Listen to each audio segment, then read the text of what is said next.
Bonjour à vous, Charline Bonneau, micronutritionniste diététicienne spécialisée en développement personnel et en naturopathie. Aujourd'hui, je vous ai fait une petite vidéo qui s'adresse particulièrement aux personnes qui sont dans une phase où elles vont manquer de motivation ou où elles stagnent parce qu'elles n'arrivent pas à avancer, mais surtout dans un contexte vraiment où pourtant elles sont dans un domaine qui leur tient à cœur, en fait, quelque chose qu'elles veulent vraiment réaliser. Et donc parfois, ça peut arriver de se retrouver dans cette phase où on n'arrive pas à avancer, où tout paraît vous demande beaucoup d'énergie, vous n'avez vraiment pas envie, cette sensation où vous savez que vous devez faire cette chose parce que c'est important pour votre objectif, et pourtant vous ressentez vraiment cette flemme profonde qui vous empêche d'avancer parce qu'elle vous cloue à votre canapé, parce qu'elle va vous donner l'envie de faire tout, mais sauf ça. Vraiment, c'est le principe de la procrastination, vous n'avez pas envie de le faire, alors que c'est pourtant un domaine qui vous tient particulièrement à cœur. Donc ça, c'est quelque chose que je ressens, que je connais bien et sur lequel je voulais vous apporter un éclairage par rapport à une étude que j'ai vue il y a très peu de temps. Alors récemment, justement, une étude est parue et a fait le lien entre la taille de l'amygdale et la procrastination. Alors l'amygdale, c'est pas les glandes amygdales, hein, c'est la glande qui est le siège de l'émotion, en particulier la peur. Donc cette étude, elle a mis en évidence qu'il y avait vraiment un lien entre les gens qui avaient une glande amygdale très développée, donc autrement dit des gens qui vivent avec la sensation, l'émotion peur relativement couramment dans leur vie, des gens qui vont avoir cette habitude d'anticiper toutes les circonstances, toutes les conséquences de leur choix. Donc toutes ces personnes qui sont un peu de nature anxieuse et qui, vous savez, alors moi je suis totalement là-dedans, donc il n'y a absolument aucun jugement là-dessus, mais vous savez quand vous êtes forcément, alors soit ça vous concerne directement, soit vous avez quelqu'un dans votre entourage qui va être comme ça, mais quelqu'un qui va vous lui parler d'une décision, une première étape, et cette personne est capable en 3 secondes de vous tirer toutes les conséquences, tous les risques de ce choix, de cette opportunité. Donc voyez tout à fait ce type de profil. Donc sachez que potentiellement vous avez une glande amygdale qui est fortement plus développée que la majorité des gens. Donc voilà, ça veut dire que ça peut avoir des conséquences largement positives dans la vie parce que comme vous l'avez entendu, c'est des gens qui sont capables d'anticiper, d'analyser et de tracer un peu comme ça, de faire preuve d'une grande lucidité quant aux obstacles, aux difficultés. Par contre, le prix à payer, évidemment, c'est que parfois on se décourage et là, en tout cas, en matière de procrastination, ces personnes sont des championnes du monde. Donc ça, moi, c'est quelque chose que je connais très bien. Donc je vous avais fait une vidéo sur la procrastination. La procrastination, c'est vraiment le fait de faire tout ce qu'il faut, mais pas ce que vous devriez faire pour avancer. Vous en avez conscience et pourtant, il y a une force qui vous empêche de le faire. Donc c'est ça la procrastination. Et une des origines possibles, et justement la taille de votre amygdale, de cette glande en fait qui va sécréter des messages chimiques qui vont être assimilés donc à une sensation de flemme, à une sensation de manque de motivation, de pas d'envie, mais vraiment profonde. Donc si ça vous arrive, sachez que c'est tout à fait normal. Par contre, ça va vous demander plusieurs choses. Et c'est ce sur quoi je voulais insister dans cette vidéo, surtout vous apporter des clés comme d'habitude. Donc déjà, n'oubliez pas que votre cerveau, il a vraiment une grande mission, c'est vous permettre en fait de maintenir une intégrité physique mentale. Donc ça veut dire qu'il va tout faire pour vous protéger, vous pousser à vous protéger. Alors ça c'est très bien parce que c'est ce qui nous a permis de survivre, qui déjà nous a permis de survivre à notre âge et puis ensuite à travers les générations. Donc ça c'est génial. Le prix à payer de ça, c'est qu'il va pas forcément vous indiquer des signaux, vous envoyer des messages chimiques pour vous pousser à vous dépasser. Il va plutôt vous envoyer des messages chimiques pour vous pousser à ne pas vous dépasser. Donc ça veut dire qu'il va falloir faire preuve d'intelligence dans vos émotions. Vous allez donc recevoir des sensations, certaines sensations, et c'est à vous de faire le travail, de mettre un sens différent que celui que vous auriez pu mettre comme ça de manière instinctive. Tout simplement parce qu'il faut avoir conscience que votre cerveau, il va toujours vous pousser à vous protéger. Alors il peut vous pousser à l'action ou à l'inaction, mais dans tous les cas, c'est pour vous protéger.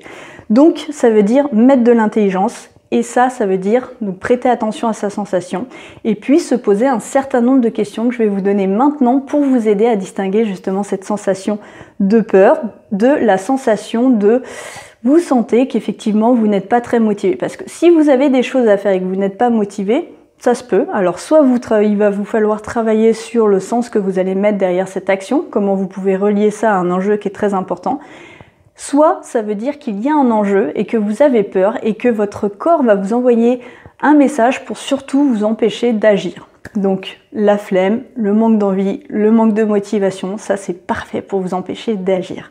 Donc les questions à vous poser, ça va être déjà, première question, est-ce que mes choix, mes envies, tous vos choix, vos envies dernières, qui ont été spontanées surtout, m'ont écarté ou m'ont rapproché des gens, de mon enjeu, de mon objectif. C'est quelque chose de très important.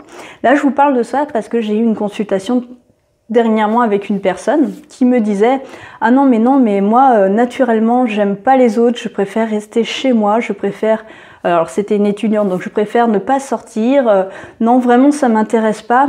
Alors, je lui ai dit « Ok, pas de souci, je peux le comprendre, effectivement, on peut être de cette nature-là, il y a des personnes qui sont plutôt solitaires, pas de souci. » Par contre, je l'ai amené à réfléchir sur le fait que, est-ce que toutes ces envies dernières, le fait qu'elle ait écouté ses choix, petit à petit, ne l'ont pas recentré sur elle. C'est quelqu'un qui devient de plus en plus solitaire, qui a de plus en plus de peur dans sa vie et qui s'écarte progressivement de plus en plus de son objectif réel et qui finalement s'isole et n'avance pas dans sa vie. Donc est-ce que dans ces cas-là, il n'y a pas quand même le doute à avoir sur le fait que ce sont vraiment ses envies ou plutôt des peurs qu'elle a écoutées et qui progressivement les ont isolées de son objectif.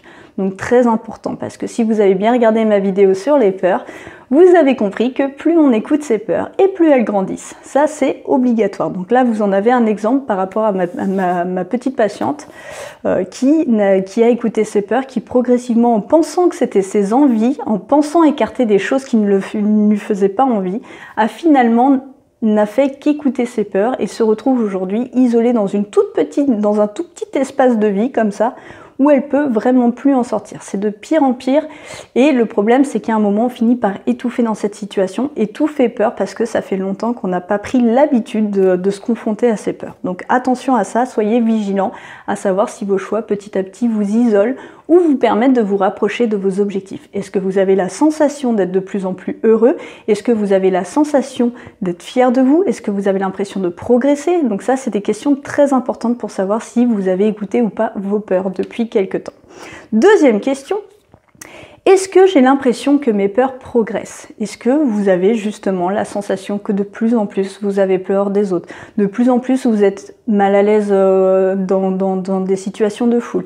Est-ce que de plus en plus vous avez de la difficulté à parler en public? Est-ce que de plus en plus vous êtes mal à l'aise dans tel ou tel contexte? À vous de regarder, d'observer si effectivement vos peurs sont en train de grandir ou pas. Ça c'est le signe qu'effectivement vous êtes en train d'écouter vos peurs, vous êtes en train de vous empêcher d'agir, vous êtes en train de vous raconter une histoire, parce que c'est toujours ça le principe, le cerveau va vous forcer à vous raconter une histoire pour justifier vos choix, vos décisions, et alors que au bout du compte, ça ne vous pousse pas à avancer, ça ne va pas vous rendre heureux, au contraire, ça va vous permettre de survivre, mais certainement pas de vous épanouir, donc attention à ça.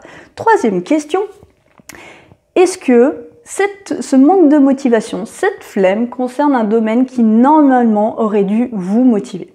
Je m'explique. Est-ce que c'est un domaine où il y a quelque temps vous aviez vraiment des étoiles qui brillaient, où vous aviez envie, où ça représentait un rêve depuis toujours? Est-ce que ça concerne donc un domaine où vraiment vous aviez l'intention en tout cas de vous dépasser et aujourd'hui c'est un domaine qui vous ne comprenez pas pourquoi, ne vous intéresse plus, vous n'avez plus de motivation, vous n'arrivez pas à avancer? Si c'est le cas, ça veut dire que vous êtes pile dans un domaine où il y a de l'enjeu. Alors moi, c'est exactement comme ça que je me rends compte. Dès que je commence à avoir cette sensation où je n'ai pas envie, alors que je suis dans un domaine où je sais que ça me tient normalement vraiment à cœur, alors que là, je le sens, ça me résonne vraiment à l'intérieur de moi, c'est très très fort, comme quelque chose où j'ai pas du tout de motivation, où j'ai pas du tout envie, où j'ai l'impression qu'on me force, donc ça me met presque en colère, et pourtant je sais que c'est une situation où en fin de compte, c'est parce que j'ai peur et que je me mens par rapport à ça.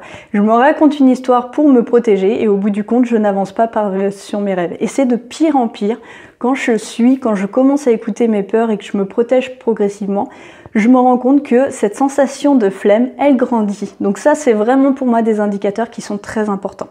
Voilà. Et si c'est le cas, si c'est une peur au bout du compte et que ce n'est pas un manque de motivation réel, je vous invite à regarder ma vidéo sur comment dépasser ses peurs. Là, je vous donne vraiment des indications pour vous aider, pour vous donner des leviers de motivation pour avancer malgré vos peurs. Voilà, donc c'est tout pour aujourd'hui. On se retrouve très bientôt pour une prochaine vidéo. Bye bye!